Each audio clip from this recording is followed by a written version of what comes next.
Battle Through the Heavens Prequel, The Legend of Yolo. Chapter 3, Mengemis untuk Pengobatan. Bagian 1, Telapak In Ganda Pemusnah Kehidupan. Mendengar ini, ekspresi Yao Qing segera berubah. Pada saat itu menabrak Anda, tidak akan ada efek, dan jika itu ditemukan cukup awal dapat dengan mudah dikeluarkan dengan usaha. Tetapi jika itu tidak terdeteksi, maka benih Yin Do Uki beracunnya akan mengubur jauh ke dalam tubuh Anda. Setelah waktu singkat berlalu, tiba-tiba akan pecah. Mencoba menyembuhkannya pada saat itu sudah terlambat. Yao Qing sangat ketakutan, tapi dia dengan tenang menenangkan dirinya sendiri. Secepat mungkin, dia membuka sebuah kotak yang tersembunyi di samping tempat tidur. Di dalamnya ada semua jenis pil obat dan bahan obat yang berharga. Ini semua adalah hal yang Yao Huo sebelumnya secara perlahan menabung. Awalnya mereka seharusnya digunakan untuk Yao Chen, tetapi pada saat ini dia tidak bisa mempertimbangkan itu. Yao Qing menekan rasa paniknya dan dengan cepat mengambil pil dan herbal yang memiliki efek penyembuhan. Menempatkan mereka ke dalam urutan yang benar. Dia memberi mereka makan ke mulut Yao Huo satu persatu. Karena dia tidak bisa menelan mereka, dia meletakkan mulutnya di mulutnya, dan setelah mengunyah mereka dia berhasil membuatnya menelan mereka. Obat-obatan mulai berlaku hanya dalam waktu singkat dan Yao Huo bangun. Namun kali ini tidak peduli bagaimana dia membuka mulutnya. Dia tidak dapat membentuk satu kata pun, hanya matanya yang perlahan melihat sekeliling. Dia hanya nyaris tidak sadar dan darah tiba-tiba mengalir keluar dari mulutnya. Pada saat ini, dia bahkan tidak memiliki kekuatan untuk batuk darah dan dia hanya bisa membiarkannya mengisi mulut dan hidungnya sebelum membiarkannya menetes keluar. Cepat, taruh hayahmu di sisinya, sehingga dia bisa memuntahkan darah. Kuku Yao Qing menggali dalam ketelapak tangannya, dan bekas darah mulai mengalir keluar. Aku akan memohon para tetua klan untuk menyelamatkanmu. Kau tetap di rumah dan apapun itu, lindungi ayahmu. Jangan biarkan dia. Karena darahnya sendiri, bagaimanapun juga, berhati-hatilah. Tidak peduli seberapa keras dia mencoba, dia tidak bisa mengeluarkan kata-kata. Air mata sudah bergulir di matanya, tetapi dia tidak ingin mulai menangis lagi di depan putranya. Dia berkata pada dirinya sendiri bahwa dia harus kuat. Semakin buruk situasinya, semakin dia tidak mampu untuk runtuh.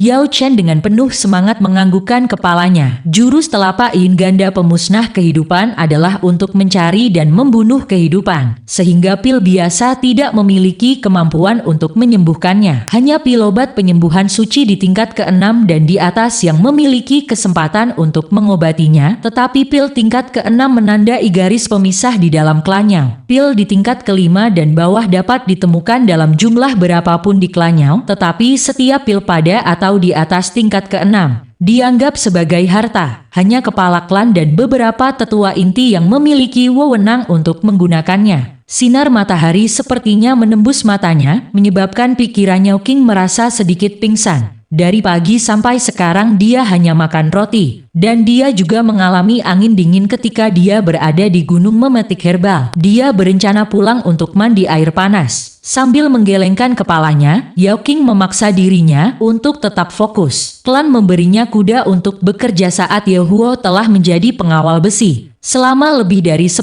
tahun. Selain itu, ia adalah alkemis tingkat keempat dan sangat berbakat dengan masa depan yang cerah di depannya. Yao Qing mulai bergegas menuju 4 kepala klan. Kepala klan pasti tidak akan hanya menonton saat diamati tanpa dibantu. Jika dia benar-benar tidak setuju untuk mengambil pil obat untuknya, begitu tersebar kabar itu akan membuat hati semua klan biasa menjadi dingin. Namun, nasib selalu berubah-ubah. Selalu ada kejadian tak terduga. Kepala klan tidak ada di sini. Pulanglah, tidak di sini. Jika kepala klan tidak ada di sini, maka di mana dia? Yao Qing berlutut di depan tanah kepala klan. Wajahnya adalah campuran rasa takut dan cemas saat dia memohon bantuan. Situasi terburuk sebenarnya adalah yang ini, di mana bahkan pria itu sendiri tidak dapat ditemukan.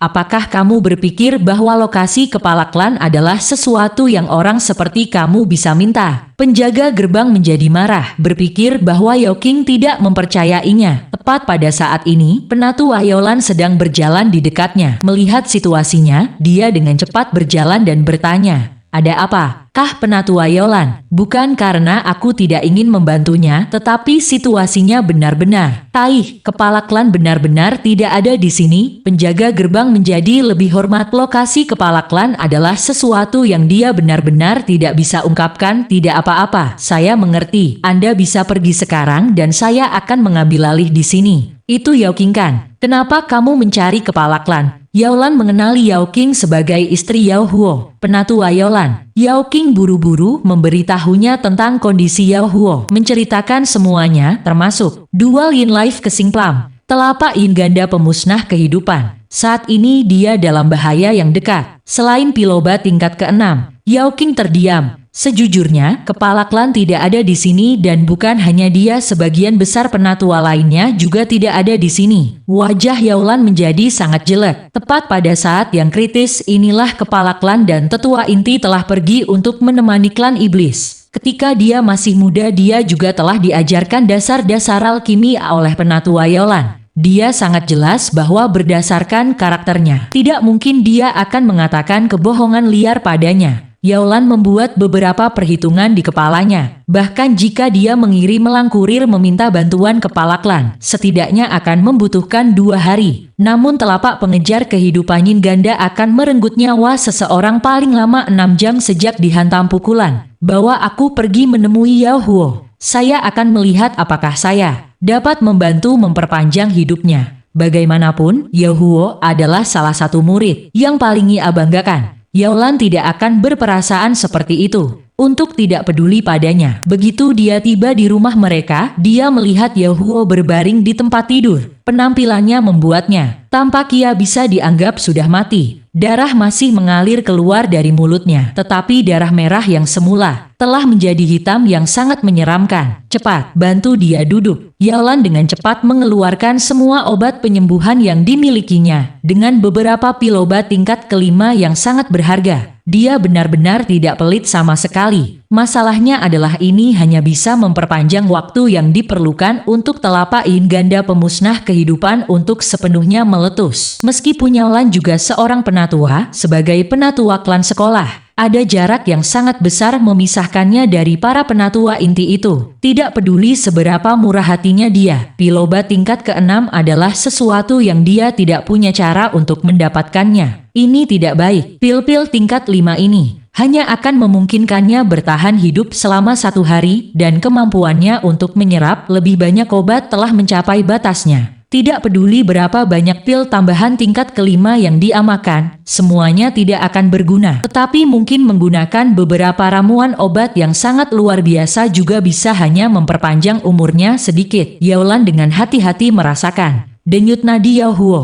Setelah beberapa saat, ia menyatakan diagnosisnya dan menulis daftar obat-obatan yang dapat memperpanjang hidup Yao Huo.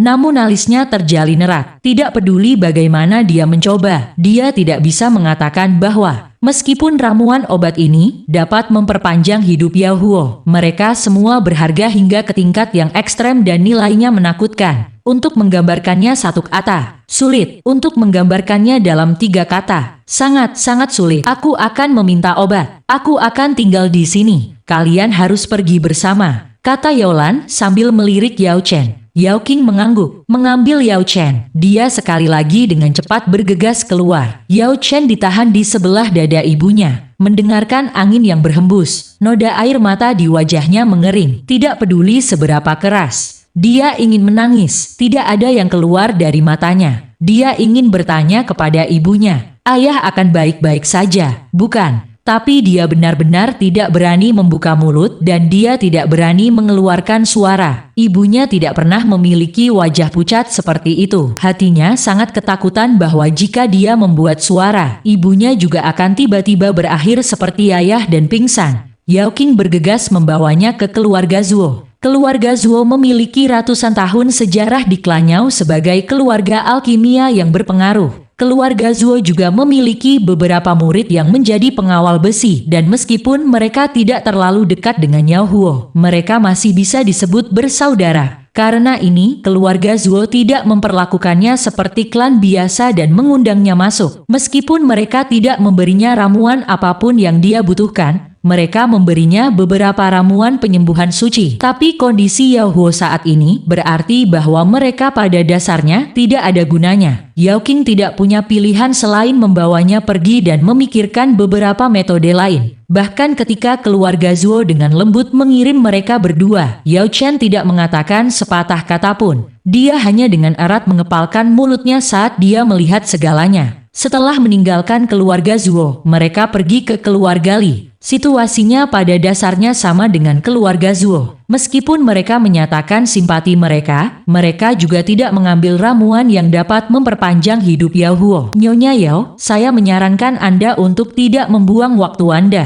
Langsung saja ke penyimpanan klan. Barang-barang dalam daftar Anda bukanlah hal-hal yang kami punya. Hanya saja, yah, Anda sudah tahu orang macam apa yang dapat memperoleh dan menyimpan obat-obatan semacam ini. Pengurus rumah tangga keluarga Li melirik Yao Chen yang menyedihkan, menyebabkannya benar-benar merasa sedikit kasihan. Ketika dia mengantar mereka keluar perkebunan untuk memberi mereka ramuan, dia juga diam-diam memberi dua ibu anak duo nasihat sebelum berbalik dan kembali. Mata Yao Qing berkedip, dia menggigit bibirnya berpikir, meskipun jenis ramuan obat ini sangat berharga, Planyo yang kuat pasti akan bisa mengeluarkannya tanpa masalah. Di dalam penyimpanan klan jelas ada beberapa persediaan, namun harta obat tingkat tinggi klan di penyimpanan klan yang berharga tidak dapat disentuh tanpa izin kepala klan atau sesepuh dalam. Ayo pergi ke garis keturunan utama. Posisi garis keturunan utama dalam klannya hanya bisa digambarkan sebagai dalam yang tak terduga dan tak terukur. Selain untuk tujuan pergi ke penyimpanan klan, hanya keluarga keturunan utama yang mungkin memiliki ramuan tingkat tinggi ketika datang ke keluarga cabang. Bahkan jika mereka berhasil mendapatkan objek tingkat tinggi seperti itu, mereka harus segera menyerahkannya ke penyimpanan klan dengan imbalan poin prestasi atau ditukar teknik dou yang kuat, yang dapat meningkatkan kekuatan keluarga mereka. Dan bahkan jika mereka berhasil menjaga benda seperti itu